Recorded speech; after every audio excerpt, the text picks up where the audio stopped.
बिस्मिल्लाहिर्रहमानिर्रहीम। Dear students, उम्मीद करता हूँ कि आप बिल्कुल ठीक ठाक हो गए। बच्चों, आज हमने चैप्टर नंबर 15 के शॉर्ट क्वेश्चन नंबर 8 से लेके 10 तक पढ़ने हैं इस लेक्चर में। तो हमारे पास क्वेश्चन नंबर 15.8 जो है, हमारे पास उसकी स्टेटमेंट कुछ इस तरह है। How would you position a flat loop of wire in the changing magnetic flux so that there is no EMF induced in the loop। हम कहते हैं कि हमारे पास if the plane of the loop of wire is placed parallel to the changing magnetic field, so angle होगा हमारे पास 0, then no flux through the coil या loop it will change। ठीक है, कोई फ्लक्स चेंज नहीं होगा। Hence no EMF will be induced through the loop as। तो हमारे पास इसका जब हम थीटा जो है यहाँ पे पुट करेंगे इस वैल्यू के अंदर, ओमेगा के अंदर, के हमारे पास एक रोटेटिंग हमारे पास कॉइल है, तो फ्लैट कॉइल है जो कि वायर की बनी हुई है, और मैग्नेटिक फ्लक्स जो है वो चेंज हो रहा है उसका। उसमें हम क्या करते हैं, उसे फ्लैट पोजीशन पे रखते हैं, मतलब पैरेलल रखते हैं, तो एंगल 0 होता है। तो हम क्या करते हैं उसको, जैसा कि हमने क्वेश्चन नंबर 2 के अंदर पढ़ा, ठीक है।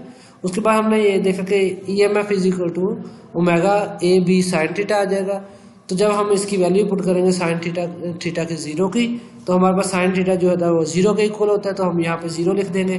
तो हमारे पास जब ये दूसरी टर्म्स के साथ मल्टीप्लाई होगा तो हमारे पास इसका आंसर आ जाएगा EMF इज इक्वल टू 0। सो हम कहेंगे कि हमारे पास EMF जो है वो क्या है, 0 है। मीन कि हमारे पास जब पोजीशन कौन सी होगी, पैरेलल होगी। ठीक है, कि how would you position a flat loop of wire, कि हमारे पास एक फ्लैट लूप की कौन सी पोजीशन होगी जब वो क्या करेगा, कोई भी इंड्यूस्ड EMF नहीं होगी। तो हम कहेंगे कि हमारे पास पैरेलल होगी। कौन सी प्लेस करेंगे, उसे पैरेलल रखेंगे, किसके, मैग्नेटिक फील्ड लाइन के। तो हम क्या करेंगे उसको, यहाँ पर हमारे पास 0 आ जाएगा EMF। तो अब देखते हैं क्वेश्चन नंबर 9।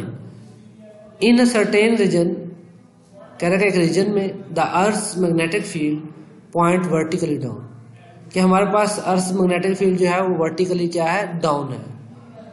तो ये मीन्स कि यहाँ पे क्रॉस नजर आ रहे हैं आपको, नीचे की तरफ है, और ये हमारे पास नॉर्थ पोल साउथ पोल है, ठीक है, और east west. When a plane flies, कि प्लेन किस तरह फ्लाई करे, ठीक है, ड्यू नॉर्थ की तरफ, which wings tip be positively charge, कि हमारे पास पॉजिटिवली चार्ज हो, उसके पर जो है वो क्या हो, पॉजिटिवली चार्ज हो।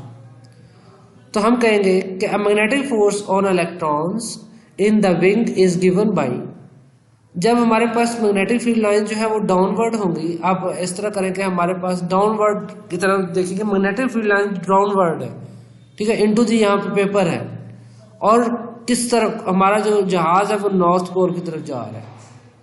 तो हमारे पास वहां पर पॉजिटिवली चार्ज की डायरेक्शन क्या होगी, यानी कि मीन कि हमारे पास किस तरफ को मूव करेंगे।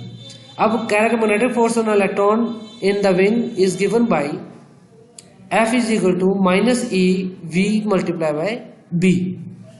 तो हम कहेंगे कि when the plane flies due north in the earth magnetic field directed vertically downward, जो कि वर्टिकली डाउनवर्ड है और वो नॉर्थ पोल की तरफ मूव कर रहा है, then electrons will experience a force in east direction. Mean के उसके उनके ऊपर जो फोर्स लगेगी वो फोर्स किस तरफ को होगी, राइट हैंड पाम रूल के तहत हमें देखना है कि हमारे पास मैग्नेटिक फील्ड लाइन किधर को है, और हमारे पास मैग्नेटिक फील्ड लाइन डाउनवर्ड है। उसके बाद हमारे पास डायरेक्शन किधर को है, ऊपर की जानब। यहाँ से देखें अगर आप ऊपर की जानब है, तो पाम हमारा किस तरफ को होगा, इस हिम्मत को। तो हमारे पाम की तरफ यानी ईस्ट की तरफ हमें क्या कर रहा है, आप अपना राइट हैंड जरा देखें, राइट हैंड के अंगूठे को आप स्क्रीन की तरफ करें, ठीक है। उसके बाद आप फिंगर्स को क्या करते हैं, फिंगर्स को आप देख रहे हैं कि ऊपर जहाज ऊपर की तरफ जा रहा है, ठीक है।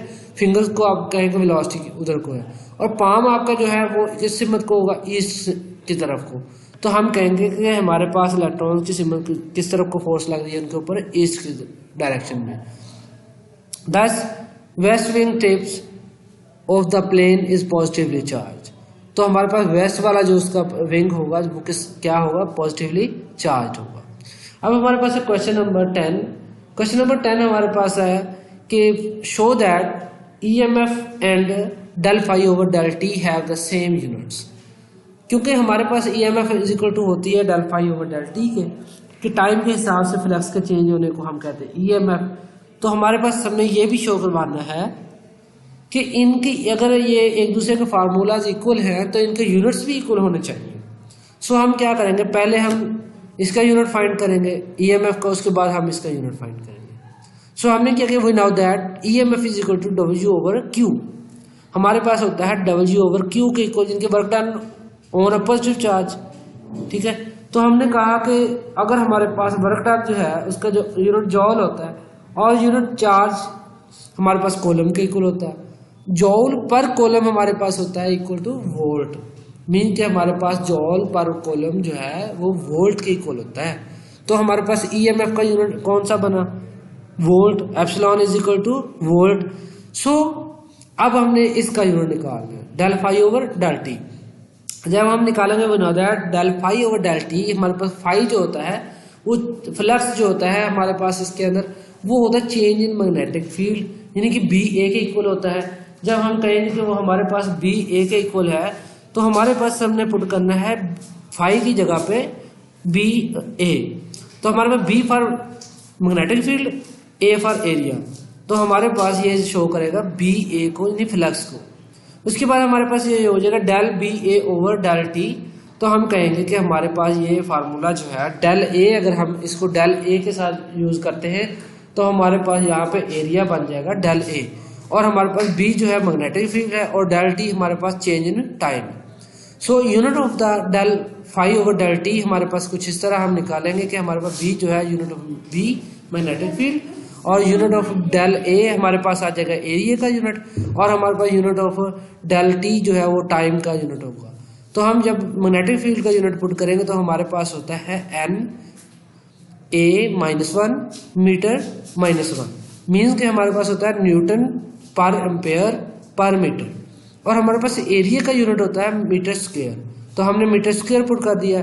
देन हमारे पास टाइम का यूनिट होता है सेकंड। सो हमने सेकंड की जगह पे एस लिख दिया। उसके बाद बेटा हमारे पास यहाँ पे unit of del phi over del T जो है इज इक्वल टू होता है, यहाँ पे अगर हम देखें तो हमारे पास ये जो मीटर जो है ये नीचे आ जाएगा तो 1 मीटर बन जाएगा। तो हमारे पास यहाँ पे स्क्वायर के साथ कैंसिल हो जाएगा, तो 1 मीटर हमारे पास यहाँ पे ऊपर वाली साइड पे बच जाएगा। उसके बाद हमारे पास जब एरिया जो है वो नीचे ले जाएंगे तो हमारे पास एरिया जो है एस के साथ क्या हो जाएगा, मल्टीप्लाई हो जाएगा। सो हम कहेंगे कि हमारे पास ऊपर वाली साइड पे newton multiply by meter and नीचे वाली साइड पे ये एम्पेयर आ जाएगा और सेकंड आ जाएगा। तो हम कहेंगे कि हमारे पास ए मल्टीप्लाई बाय एस जो है वो डाउन साइड पे है। उसके बाद हमारे पास हम जानते हैं कि हमारे पास न्यूटन मीटर जो होता है वो जॉल के इक्वल होता है। Newton multiply by meter is equal to joule J, and A multiply by S is equal to हमारे पास होता है एम्पेयर सेकंड जो होता है कॉलम के इक्वल होता है। तो हम इसको सी के इक्वल लिखेंगे और हम न्यूटन मीटर को जॉल के जे के इक्वल लिखेंगे। सो हम यहाँ पे लिखेंगे ऊपर वाली साइड पे जॉल और ए एस की साइड पे हम लिखेंगे कॉलम। तो हमारे पास जॉल पर कॉलम जो होता है वो वोल्ट के इक्वल होता है। It's okay. तो हम लिखेंगे जॉल पर कॉलम या फिर हम लिखेंगे वोल्ट। तो हमारे पास देखेंगे कि हमारे पास unit of del phi over del t volt आया और यूनिट ऑफ एप्सिलॉन हमारे पास वोल्ट आया था। सो हम यहाँ से प्रूव कर सके हैं कि हमारे पास वोल्ट ही दोनों का यूनिट है, मीन्स कि हमारे पास epsilon and del phi over del T have a same units. It's okay. ये बच्चों हमारे थे क्वेश्चन नंबर 8, 9 और 10। तो इंशाल्लाह बच्चों हम नेक्स्ट क्वेश्चन नेक्स्ट लेक्चर में पढ़ेंगे और उम्मीद करता हूँ कि आपको समझ आ गई होगी। अगर आपको किसी तरह की डिफिकल्टी महसूस हो तो आप कमेंट के अंदर पूछ सकते हैं क्वेश्चन, और हम मिनिमम टू मिनिमम टाइम के अंदर आपके क्वेश्चन का आंसर प्रोवाइड करेंगे। अस्सलाम वालेकुम, फी अमानिल्लाह।